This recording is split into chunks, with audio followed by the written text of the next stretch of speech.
Faly miarabantsika indray zany tena koa amin'izao andron'io izao dia mirary antsika ho atratran'ny taom-baovao indray dia mirary krismasy ho an'izay mankalaza ny krismasy dia androany ny videoako androany dia mahakasika ny hoe ahoana marina tena ahafantarana hoe havanana amin'ny teny anankiray ny olona anankiray dia neto ny kahantsika eto hoe teny anglisy dia milohan'izay dia tiako azavaina amintsika hoe tsy fianarana teny anglisy fotsiny ny atao eto amin'ity pejy ity fa teny anglisy dia anisany hoe moyen anankiray ahafahana mahazo ny zavatra rehetrarehetra ny fanararoatra na ny opportunité rehetrarehetra izay zaraiko eto dia basé amin'ny teny anglisy daholo dia ny opportunité eto dia fianarana sy fifindramonina sy fiasana any amin'ny firenena amin'ny teny anglisy dia États-Unis aloha amin'izao fotoana izao dia manaraka izara momba ny Canada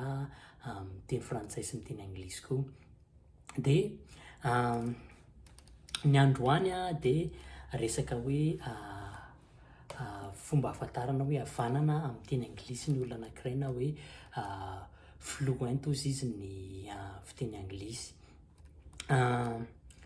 satria be da be amintsika tao amin'ny pejy tao amin'ny afatra miafina tao nanontany hoe za ty teny anglisy mafy nefa zao dia misy an'ireto fampianarana teny anglisy reto dia tsy hitako mihitsy izy any ale dia misy an'ireto olona manao présentation reto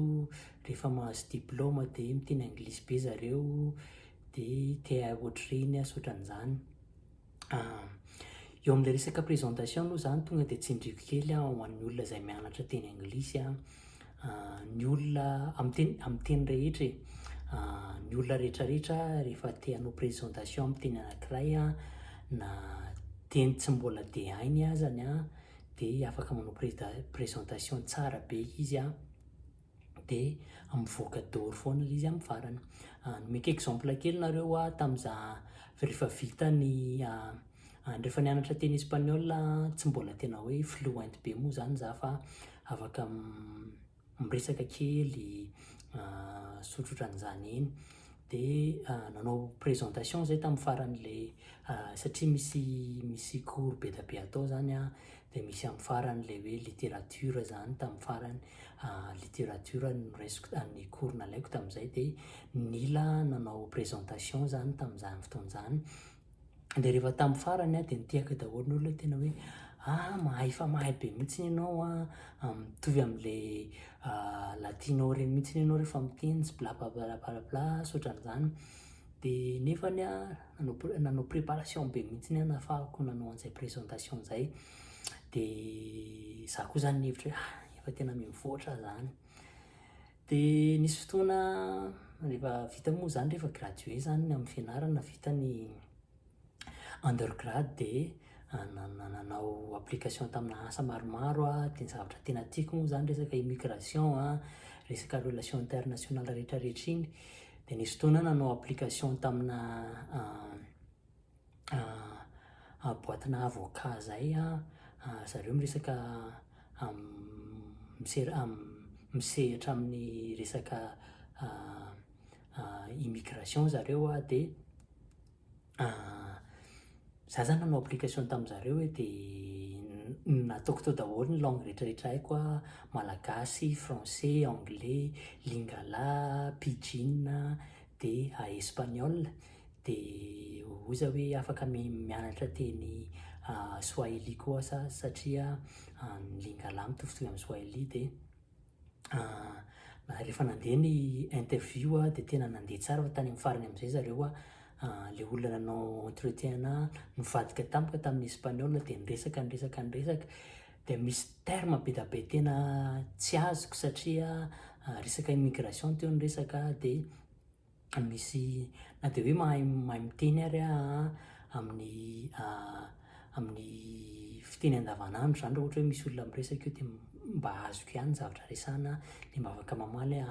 very be tany am'le entretien satria tena hoe tena le tena avolenta mihitsy ny espagnol antedavina tamin'izay tena tsy hoe avolenta moa zany fa nila niveau ambonimbony kokoa de ohatrizay reny mpianatra le vao avy mianatra reny afaka manao présentation be izy sy ohatran'izany fa rehefa le tena tonga am'izay hitestena am'le fahaizany de mbola misy very kely tsy miteny hoe tsy mahay mihitsy izy fa mbola misy very kely izy de ny antony anaovako an'ity vidéo ty de entina ilazana amintsika hoe le fluency na le hoe havanana am'le teny anankiray de mila manala an'ireto zavatra reto ao an-tsaintsika zany tsika tsirairay avy satria reto ny misy concept ananan'ny olona zany hoe zavatra fahadisoana ananan'ny olona ao an-tsainy ao zany voalohany indrindra nisy namana ny teny anao hoe fahaizana teny zany mila mipetraka any am'le toerana ny tenenana an'le teny itenenana an'le teny zay vao tena hoe mahay ekeko ohatra zao hoe teny gasy ny teny lingala swahili be da be ny teny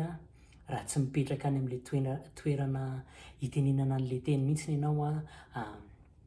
tsy afaka anana an'izay fahaizana tena hoe miteny zay fa ohatra hoe ny teny anglisy, ny teny frantsay, espagnol, italiana, allemand reny be da be ny étranger expat any amin'ny toerana zay misy atsika tsirairay avy any afaka iresahana de tsy voatery mipetraka any amin'ny am'le toerana itenenana an'le teny zay vao mahay an'le fiteny ohatranahy zao arak'le fanazavaiko tany amin'ny vidéo tany aloha tany hoe nanomboka 7 taona ny resaka tamin'ny teny anglisy 9 taona vao nananana an'izay fahafahany zay hoe nandeha nivahiny kely tany amin'ny toerana teny anglisy de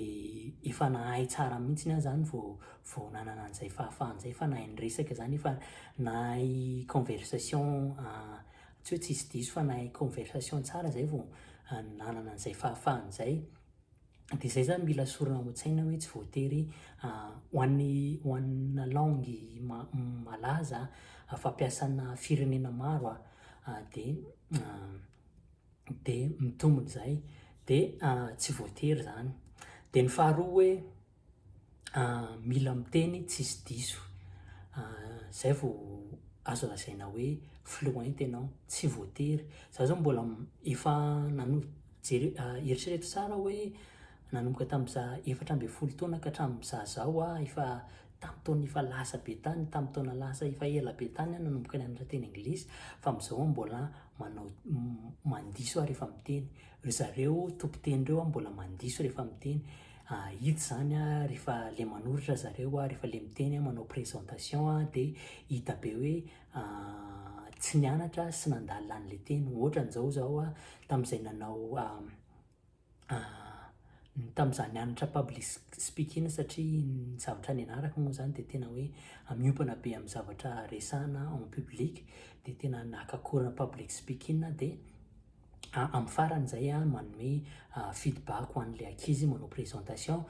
de ny feedback nomeko an'le ankizy anankiray amerikana io ankizy io lehibe taty Amerika mbola tsy ary nivoaka taty États-Unis mihitsiny de nyteneniko hoe ty ho an'ny feedback ananako ozy izy ho ianao hoe me and my mom de raha ny grammaire nianarako de tokony fomba fiteny an'izany de hoe my mom and I de ny te hafan'ny olona maro moa zany za de le profna public speaking anay de tena nyteny mihitsiny hoe tena olona avy any ivelany ve no natsikatra an'izay fomba fitenitsika zay hoe ampiasaintsika isan'andro zay nefa diso ny fampiasana anazy de zay anankiray hoe na manao fahadisoana ary ianao de tsy voatery de afaka rehefa tena hainao ny conversation de afaka miteny hoe havanana ny havanana moa zany tsy voatery le hoe perfect be reny de ny fahatelo zay misy conception ananan'ny olona mianatra teny anankiray de hoe tsy maintsy mitovy an'ilay tompiteny ny feo avoaka ny vavanao zay vao zay vao azo lazaina hoe havanana ianao ohatrantsika zao atsika gasy manana an'ilay fomba fijery hoe mila mila mitovy amin'ny Amerikana mihitsy rehefa miteny, na hoe mila mitovy amin'zareo Britanika mihitsy rehefa miteny, sotran'izany de le hoe anglais américain ampianarinay ato na hoe anglais britanika ny ampianarinay ato. Ny zavatra tena ilaina de le hoe ianao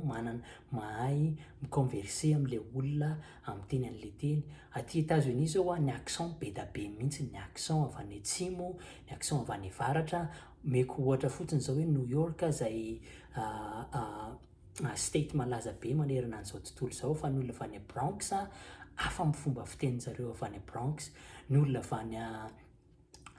avy any amin'ny rural New York any hafa mihitsy ny fomba fiteny. Ny olona avy any Manhattan hafa mihitsy. Ohatrany konko Texas ohatrany, ny olona avy any Texas de tena manana ny accent-n'jareo zay tena ahalalana hoe reo Texan reto, fa nefa zareo samy zareo koa zany misy fotoana tsy mitovy ny zavatra fomba nanenonany any mo anankiray. De na zareo samy zareo aty États-Unis zany de misy fotoana tsy za zao miasa ao am-piasananay misy olona avy any amin'ny state maro miara-miasa amiko de manontany le raha hoe avy reny kely ny teneninao teo, de ohatran'izay konko ny any Brits, ny olona satria Grande-Bretagne de mifondrona any United Kingdom de mifondrona ao firenena zany, de misy firenena kely be da be, de zareo samy hafa ny fomba fiteny. De ny fahaefatra zay anisan'ny lefitsika nananako moa zany tamin'ny rehefa nanomboka nianatra teny anglisy de hoe mila manana grammaire complexe, mila mahay slang be da be ianao, zay mba ahitanao hoe fluent tsara ianao am'le teny zany. Na tsy voatery ho complexe be ny grammaire anao vao ahitana hoe mahay ianao, fa mila hoe mahay mandrafitra phrase ve ianao de mahay mi-communiquer am'le olona miresaka ve ianao de hainao ve mamaly tsara amin'ny règle grammaticale tsara am'lay olona. De satria le slang ianarantsika reny za tsy miteny hoe aza mianatra slang, aza mianatra grammaire complexe sy ohatran'izany, satria ohatranay zao rehefa manoratra zay tamin'izaho nianatra de mila tena hoe mampiasa grammaire mandresy lahatra, satria débat ny atao ohatra na hoe andresy lahatra an'le mpampianatra ianao hoe zao no tiany tohan-kevitra sy ohatran'izany. De ny slang any am'ireny cinéma na film reny de ampiasain'ny olona amin'ny film fotsiny mba hanetonana sy hanomezana hampanisy tsiro an'lay film zany. Fa raha le tena hoe andavanandro ny olona Amerikana zany de tsy de mampiasa slang firy zareo, na ohatrany hoe manao interview sy ohatran'izany zay vao hitanao hoe mandatsandatsaka slang eny ny olona. De ny fahadimy angambany de le resaka fanteneniko teo moa le hoe mila mitovy am'le native speaker mihitsy ianao zay vao hita hoe fluent ianao. De le resaka accent, rehefa hainao manonona an'le mot tsy de mampaninona le manana, satria zao ny mahagasy anahy de ny accent-ako, zay mahagasy anahy. Satria rehefa miresaka aman'olona de na de miezaka mafy ary mba hitovy am'zareo Amerikana ny fomba fiteniko de hita eny ihany foana le mahagasy anahy, satria hafa ny olona lehibe sy teraka ty États-Unis satria efa zay no nitsofoka tao an-tsainy, efa ny fomba fipetraky ny lelan'jareo sy ny zavatra azon'le sainy voalohany indrindrany lay fitenin-jareo aty de tsy hita le accent, fa ohatrany na zay lehibe tany Madagasikara nandritry ny 20 taona de hita ihany lay accent malagasy. De zay no mampatonga na miteny hoe reo sakan'ireo zay matetika mila ialantsika. De ny faran'le hoe tsy manam-bola ny taonako efa zao za tsy nandeha fianarana firy sy ohatran'izany, sory tao an-tsainy reo, satria ho an'ny tena manokana zao tsy nanam-bola ny ray aman-dreny nandefasana anay tany amin'ny toerana hoe sekoly prestigieuse be ianarana tena anglisy fa de hoe ny tena mihitsy no nandeha nianatra. De nzaraiko reto mba ahafahantsika manala an'izay fahadisoan-kevitra ao an-tsaintsika ao zay